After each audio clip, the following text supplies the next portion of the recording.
A-levels are genuinely so hard. Today I wanted to put together a video on how I revised for A-level chemistry, biology and maths because I've had so many DMs and questions asking how I revised. This year I sat my A-levels and I got A star in chemistry, A star in biology and an A in maths. So in today's video I want to try to give you as many tips and tricks and advice as I can and just basically tell you exactly how I revised so you can hopefully take something away from today's video. I did ramble a lot, so I'm so sorry if this video is quite long-winded and there's a lot of information, but I've put everything that I talked about in the description below. And I'm gonna get straight ahead and go into chemistry. I have sort of written a few notes on what I want to talk about, but I basically am just gonna try and record exactly what I did. But just start off with, before you get to the actual A-levels, I think in sixth form it's so crucial that you are like being consistent throughout the 2 years. Obviously I spoke about this in my sixth form tips video, to have fun. Like, it's not just studying. Like, I loved sixth form, probably one of the best 2 years like ever. I miss it so much, but you do have to be consistent, like revise for those topic tests and actually listen in lessons as much as you can. So for chemistry, the way I would take notes is I actually did on Notion, which I don't know if I'd recommend or not, because every time it came to a drawing or I was drawing something out, I would draw it on my iPad on Notability and then just copy that and paste it into my Notion. I did find it useful because on Notion it's so easy to like categorize each topic. So I'd have like a physical, organic and inorganic folder, and then I would have like each sort of topic within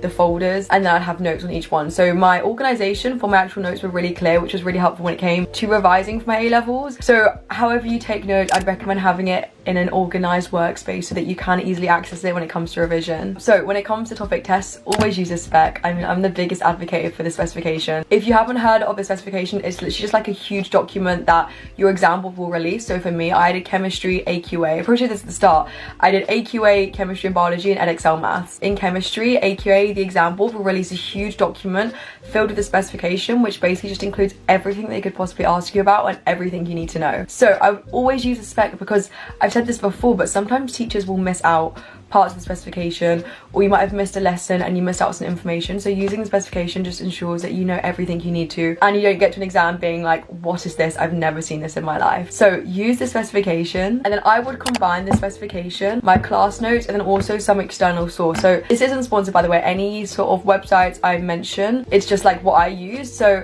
I actually really like Save My Exams, which is like a website with like explanations. I think you can access like 5 pages free a day. I think I did end up buying a membership just for my A-levels, but I quite like Save My Exams because they set it out super clearly. Sometimes there was a bit too much information, like you had to decipher what you actually needed to know, but it was good to like be explained the entire topic, and then I could summarize it into my own notes. I also loved this YouTube channel called Allery Chemistry. Allery Chemistry actually saved me. Like, me and my classmates always joke about Allery, like what a guy Allery is. He made the best AQA chemistry videos, explains stuff so well, and before you get to like actually memorizing things for chemistry, and the same for biology to be honest, but you have to be so understanding of what you're actually memorizing. So before you even start making flashcards, before you start writing notes, whatever you do, understand the content. And the way I understood it was, again, I'd use a spec, I'd use notes, whether it's a CGP book or website, I'd watch YouTube videos, and I'd make sure I actually understand what's going on. Even if I'm not going to remember it in 3 days time, first of all, understand all the content, because I get it in class.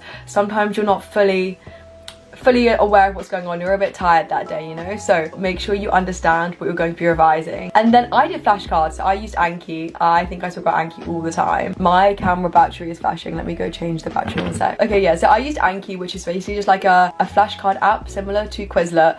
It's completely free on your desktop. I think you have to pay for it for your phone, which I did end up doing, because then I could just do the Anki flashcards like on the bus on the way to school, and like if I was on the train, it was really easy to access. That's one reason why I did prefer digital flashcards to paper flashcards, just because of the easy accessibility of digital notes. And I would literally use the spec and use these statements on the specification, turn it into a question, break it up if I needed to, if there was a lot of content, and make Anki flashcards and just practice them. If I was at the gym on the treadmill, I'd be on Anki looking at my Anki flashcards. Like, just, it's called spaced repetition when you keep consistently looking at the same piece of content over time, and then over time it goes into your head. And I'm saying do this like as much as you can for your topic tests in year 12 and year 13. Doing this from an early start means that when you get to your actual A-levels, like, you actually understand all the content, and when you get to A-levels, you're rememorizing. You're not having to fully understand everything that's going on, and it just saves so much time and makes your actual A-level revision so much easier. But yeah, personally, I found making my Anki flashcards myself the best, because then it's forcing me to fully understand the content so I can put it into my own words on a flashcard, if that makes sense. Whereas sometimes if you buy flashcards online, like, you're reading something and you're like memorizing it, but you don't actually understand what it means, which is not helpful in A-levels. Like A-levels, you need to be in, out, like you need to have a complete understanding of your specification, because a lot of the questions when it comes to papers and actually answering questions is an application style, so you have to take what you know and apply it to a very unfamiliar scenario. So actually understanding the content is vital. You can buy Anki flashcards, or you can buy flashcards if you like, you need to, but I think making your own revision source is a good way to force yourself to understand something. But yeah, my main sort of revision was flashcards, which I found good for memorizing but not for understanding content. For organic, I used to draw out the organic synthesis pathway all the time. I used to do it with friends as well, like we'd ask each other the organic synthesis pathways, like how do you get from an alkane to an alkene. I just used to draw out my organic synthesis pathways all the time. We'd go to the library and there'd be a big whiteboard, just draw it out. Trust me, just draw it out as many times as you can. And I'd also actually use ChatGPT, so I'd paste in the specs so it knew specific organic synthesis pathways I needed to know, because for A-level you need to know, like, there are so many, but for A-level I think there are like 30 something you need to know.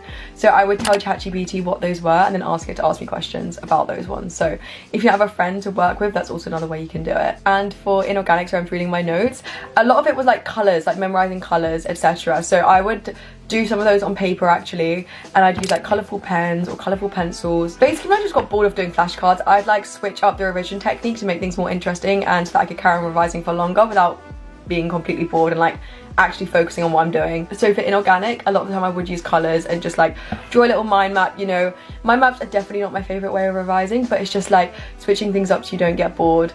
But as I said, my main sort of bulk revision through year 12 and year 13 was flashcards and understanding the content before you make them. And then when it came to A-levels, I wrote like a 5-step sort of thing that I did when it came to each topic. So I had each topic on Notion. I made a whole separate chemistry A-level folder and I'd write down each topic, and for each topic, so say I wanted to start, I'd rank them from red, amber, green, and I started on all my red topics, and then I left like the green topics, the topics I was more confident ones, towards the end of like my A-level revision. So start on the red ones, I'd read the spec, what do I need to know for this topic, and then I would do the Anki cards that I've already made. If you haven't made your Anki cards, you can use online ones or you can use an online revision source. So read through your Anki cards, read any notes that you've made previously, like make use of the revision sources that you made in year 12 if you did. Like I think a lot of people, and I've also been guilty of this, make revision sources and then like put them in a folder and forget about them. Like when it comes to A-levels, get all your revision notes that you've made before and use them, save some time. So read through your notes, do your flashcards, and then I would use ChatGPT. I tell you, ChatGPT genuinely, like I would say I did like at least 30% of my revision using ChatGPT. So after I did that, the prompt I would say to ChatGPT was, I'm currently revising blank topic of AQA A-level blank, so like chemistry or biology. Please can you test me using detailed spec relevant questions to assess how much I can recall and to check for full understanding, and provide me with detailed feedback based off AQA mark schemes. So that is what I'd tell ChatGPT, and I'd give it the topic, I'll put that prompt in the description, and it would ask me like 10 to 15 questions. I would type my answers back and it would give me detailed feedback. So it was like doing active recall with an actual human, but it was online.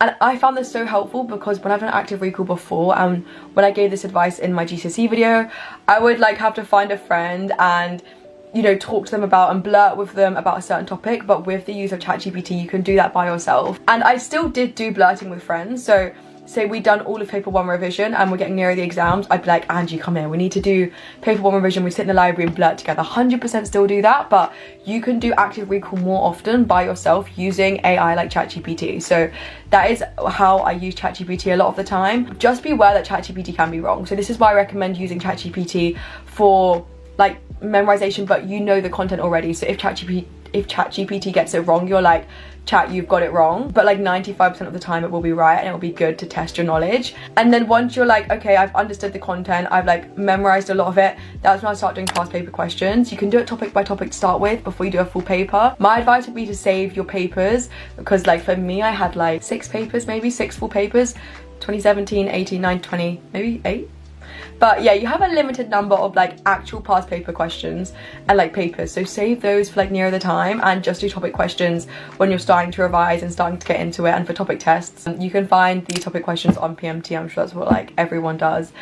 I actually didn't love, by the way, I actually didn't love the PMT notes for A-levels. I think sometimes they were just so much more detailed than they needed to be, but they can be useful, you know, here and there. One of my friends used PMT notes and she got like 3 A-stars, so different for everyone. Just personally, I found it quite overwhelming, but they can be good and sometimes they miss out information. So if you do use like any revision notes, just make sure you're also using spec, because that is directly from AQA what they want from you. I feel like I'm waffling so much, but that is basically chemistry. I'm trying to do this as quick as possible, get the information out as quick as possible. But yeah, consistency in doing past paper questions is huge, because in chemistry you'll realize like they ask the same question quite a lot. Like in my exam, I think there were like a few small mark questions where I was like, I've done this exact question before on a past paper, so I literally knew exactly what to write and what would get me a mark on the mark scheme, which was pretty handy. And if you do enough past paper questions, you will see a pattern in how they ask the question, and when you go for the mark scheme, you'll be like, okay, this is how they want me to answer the question. So although you may have all the knowledge, it's so important to do past paper questions so you can see how to apply your knowledge. I'm sure this is like basic information that everyone's been told, but just to reiterate the importance of practice papers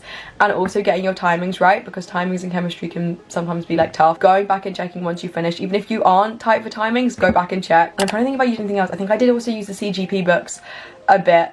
They were just quite like interesting and colourful when I was bored of my plain Anki cards. Love Anki, but they are just like black and white, you know. But I did use Anki like most mornings during my A-level revision. Like you can just wake up and do them before you leave for school, you know. Like it's so easy to just do 20 minutes and get like 150 flashcards done like every morning, and then think how much more you will have seen and how much content you will know by the time it comes to your exams. Oh yeah, when you do ChatGPT and you may get like a certain question wrong, focus on that area. So before you then go on to past papers, do like re-revise that topic that you got wrong, because maybe when you were revising earlier you didn't fully go into that, or you didn't realize that you weren't unsure on that topic. So fully go into your weaker areas first, which I know can be awful, but they're the points you need to focus on, right? I'm stressed about how long this video is going to be, so we're moving on to biology. I just did the same sort of note-taking process for biology. One of my friends used his iPad, and all the sheets that our teacher gave us, he just like scanned them onto, I think, Notability or Good Notes, and then he like wrote over them, and that was a good way, because then for biology you can also do drawings.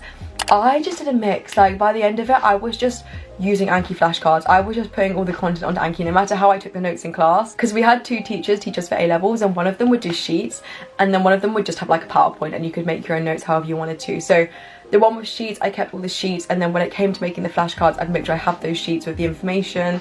The one who did a PowerPoint, I think I also did Notion notes and just like added in images when I needed to. But the way you note take, I would just say, as long as it allows you to listen in class, as long as it allows you to get all the information down that you need and for you to fully understand what's going on, then you know, you note take how you want to note take. And then as I said, when it comes to revising for these topic tests, just use your notes, and I would say and another revision source like a website or a CGP book and the specification, and combine them all into flashcards or into notes, whatever you want to do. But that is like my foolproof method on how I feel like I knew every bit of content that I needed to know for all of biology and chemistry, because there is nothing that they can ask you outside of the spec, and I had 2 revision sources, you know. Like yeah, that would be my foolproof plan if anyone's taking anything away from this video, is to use those 3 things when it comes to making revision resources. I've also put for biology starting early. I just think have fun in sixth form. I had the best time ever, but do like use some of your frees to do work for biology and chemistry, because it is a lot of content. Like I remember going from GCSEs to A-levels, having more frees, only having 3 subjects. I was like, oh, it's not that hard. But like there's just a lot of content within each subject, you know. Oh yeah, with biology, okay, so it's a lot more memorization. Like there's so much you need to memorize for biology. If you've already started biology, I'm guessing you probably know this, but also it's not just memorization.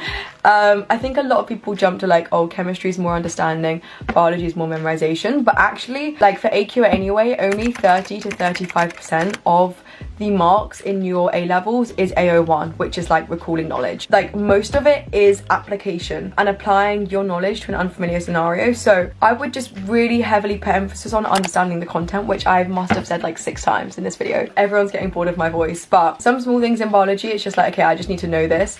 But the majority of the content, I'd say use a revision source and understand like why is that, like why are they saying that, you know. I'm trying to think for examples, like the ELISA test is in topic 8, so I think it's like for me it was year 13 content. A lot of people just memorize the steps of the ELISA test, whereas like I was watching videos on the ELISA test and like, you know, fully understanding like, oh, like why does it do this, you know, and then like the steps sort of like processed in my head. And then once I fully understand it, I'd also look at mark schemes from those questions and be like, this is what they want me to say. But also when it came to the actual exam, I'd also include my own knowledge, because sometimes like a past mark scheme for like a 2018 paper will be completely different to like a 2022 paper. Like biology mark schemes are just genuinely awful. Like if you've started biology A level, or if you haven't, wish you the best of luck. Biology mark schemes are stinky. Like love chemistry mark schemes, biology mark schemes just like they're so specific and you never know what they fully want. Like some years this is the exact 5 points they want, the next year only 2 of those points will score you like marks. So although a lot of people would be like, oh, I'm just going to learn the mark scheme,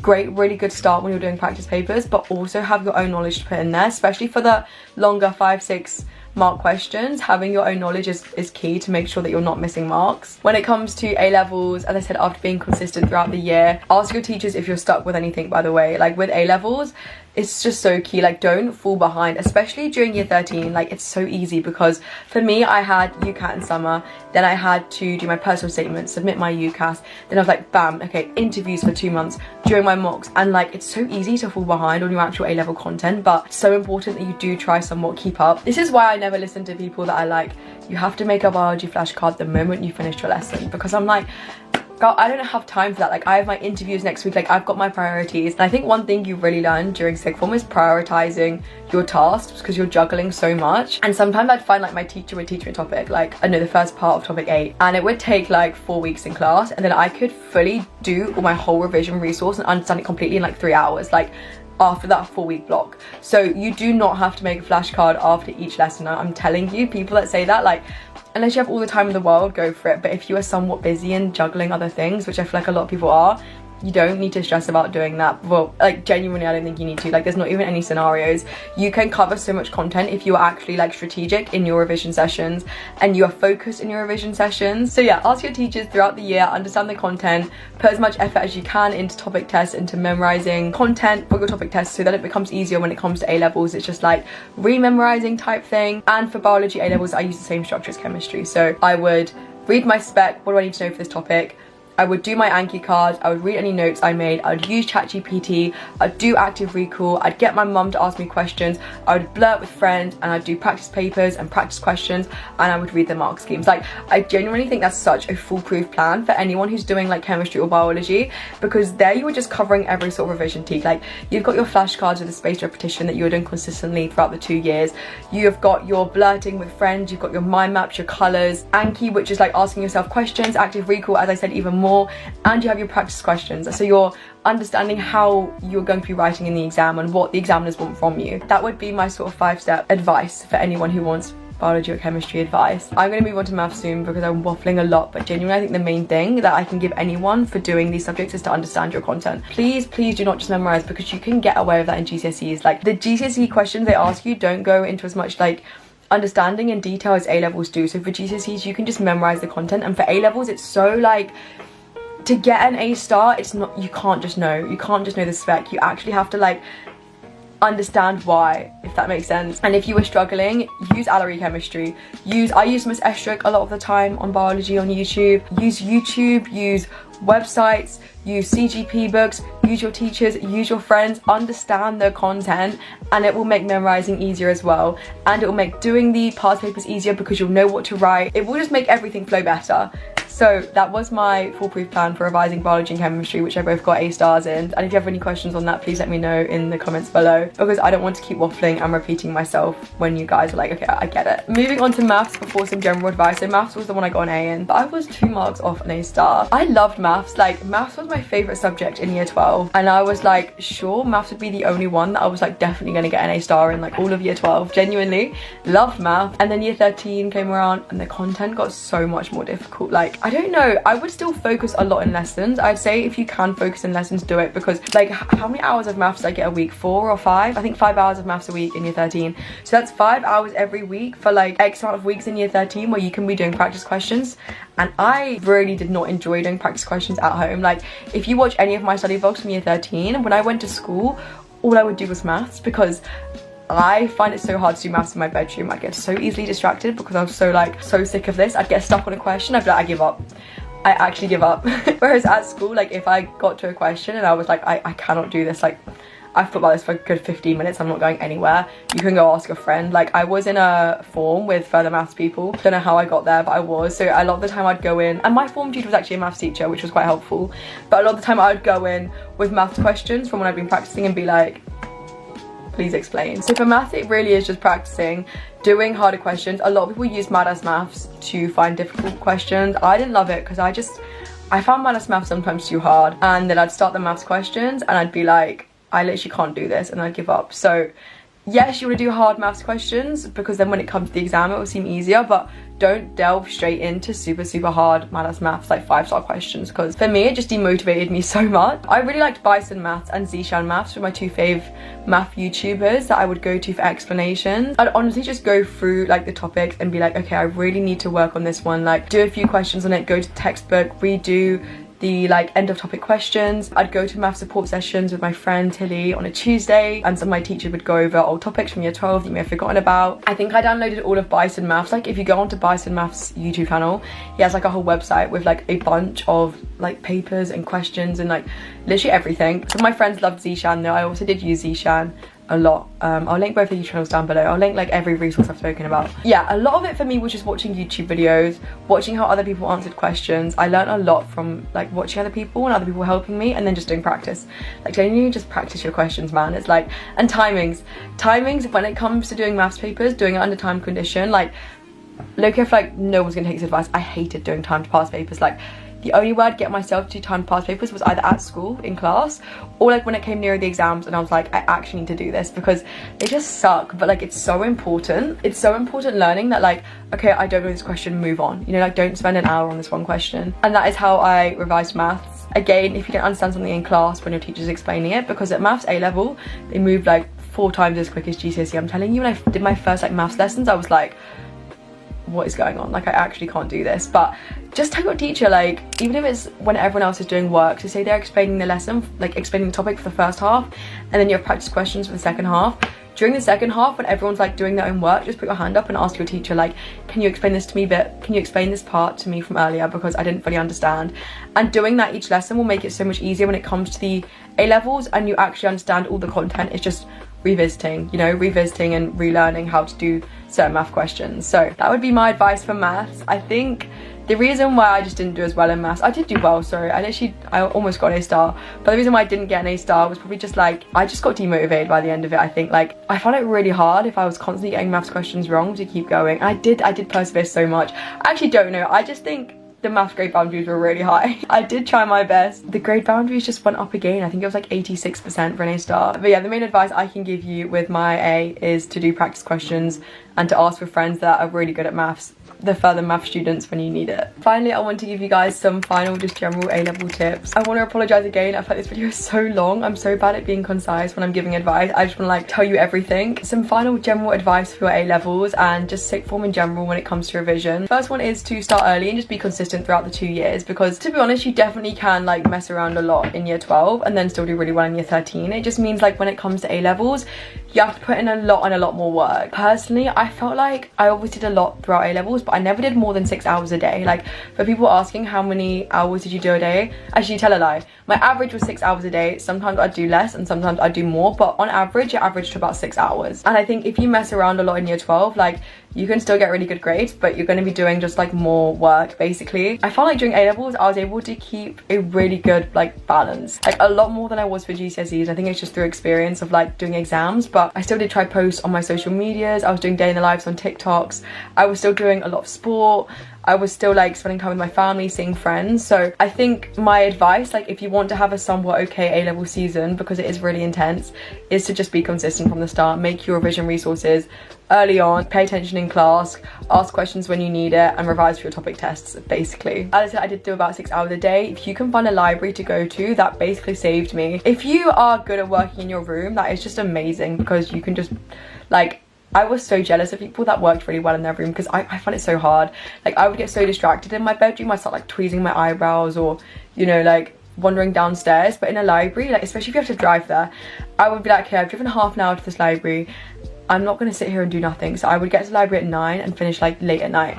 And I wouldn't do like the entire day full of just work. Like I'd do a 2-hour past paper break, you know, have some lunch, you know, the 2 hour past paper break, have some lunch. When it came close to A-level season, my like day-to-day revision plan would be to do 2 past papers every day and review them every day. Like that was the minimum, and that would usually take about 5.5 hours, because a past paper was 2 hours and then marking them maybe just under an hour. So that would maybe be 6 hours, and then if I was having a productive day, I would try to do a bit more in the middle. So I'd be like, okay, what did I get wrong in this past paper? Can I focus on this topic? Can I go over CGP? Can I make some more notes? Can I ask ChatGPT to ask me some questions on this? Can I blurt over this topic with a friend? That was like my sort of day-to-day during A-levels and how I revise mainly. Some days if I was like, okay, I need to do a lot more content today, I would do past papers, like maybe 1 past paper, and then focus on more content the second half of the day. But I did hugely also prioritize just having a balance, because I think like A-levels is such a long run. Like I started revising a lot later than a lot of my friends. My friends just started revising straight after mocks in January. But like I just done mocks and interviews in January. Like I genuinely needed a break. I don't know when I started revising properly, maybe around March, and I would just do like an extra hour, half an hour a day on my weaker topics from like the start of year 13 and going back to revisit topics from the start of year 12 that I may have forgotten and that I didn't have time to look over summer because I was doing my UCAT, you know, like just starting small, maybe half an hour a day on the bus of going over old topics was when I started in like March, I think. And then I ramped it up, and by the time it came to April, I was doing quite a bit, my 6 hours a day. For me personally, people do it differently. I did revise content first before I started doing past papers. Like some people start revising content and past papers at the same time, but for me I would do like what I was saying, like the spec, my Anki, my notes, ChatGPT. When I say past paper questions, I mean like questions you find online of like a question bank. And I saved a lot of the papers to do it in timed conditions for closer to the time. So I'd sort of like learn a lot of my content beforehand, and then like closer to the time when it got to study leave and around then is when I'd start doing the 2 past papers a day, which I had from this huge bank of past papers because I hadn't used them previously. And I timetabled and made a revision timetable so that I would complete all the previous past papers before my exam. So that's how I did it. Like I started with content just because for me I was like, I don't want to be wasting past papers. I don't even know the content yet, you know? I mean, people do it differently. Some people think that doing past papers, like you find the gaps in your knowledge and you can revise there, but I just wanted to revise everything. And I still did do past paper questions just from like a bank rather than like an actual paper. So that's how I revised for chemistry and biology. Same for maths, to be honest. I did topic questions and then saved a lot of the papers for close to the time. I did actually do a lot of maths past papers, like not the topic questions, but I did do a lot of maths like papers because I had them on the PMT website, which is where I got like loads of my past papers from. So that was very useful, to be honest, because maths, like you just want to do as much as possible, right? So like I needed as many questions as I could. But yeah, I think that's all the advice I wrote down. Oh, sticky notes. I put sticky notes all around my room for chemistry. My boyfriend thought I was crazy. I had like mnemonics for chemistry all around my room. All the I had the organic synthesis pathway plastered on my mirror. Like I used to film content and TikToks and my organic synthesis pathway in the background. Like, sorry guys, just in the back of my fashion TikTok. But then when I get ready every morning, like it's like here, so I'd be doing like my concealer, like reading my organic synthesis pathway, just like little things like daily. Yeah, another thing is I also used to say to ChatGPT, like everything I've got wrong in topic 8 of biology, test me on again. And it's so clever, man. Like it literally remembers the questions that you got wrong and will like store them in its memory, and then you can ask for it again. So you just go over your weaker areas, and yeah, I think that's it. I think I have covered everything, but just somehow like in a lengthy long way in this video, and I'm really sorry that it turned out to be this long. I do think a revision timetable is also a really good idea. I made one of these on Notion and I just plan out the topics I would do each day. I would switch it up, so I did 3 A-levels. If you did 4, you could probably do like 2 one day, 2 the next day. But I would just switch them up, so like maths, chemistry, biology, chemistry, maths, biology, and I'd like sort of rotate that for like 3 days consistently. Hence why I prefer it to GCSEs, because it was just easier to revise in my opinion. Log your mistakes, track your weak areas, focus on your weak areas. I know it's awful to do, but focus on your weak areas. And yeah, you're all gonna be fine, guys. Like genuinely, A-levels are so stressful, and I'm not even trying to like scare anyone. It's just the truth. Like A-levels are stressful. They determine where you're going to be going for university for the potential next 6 years of your life. And most for people 3 years, but they are stressful. But if you prepare early from year 12 and if you put in the work, like I genuinely didn't do a stupid amount of work in A-levels. Like when it came to the actual A-level season, as I said, 6 hours a day. Like some of my friends would be doing 12 hours 3 days at the library, and like I just knew for me personally I would burn out. Like it's just learning from how you work as a person. I know from GCSEs that I can't do that.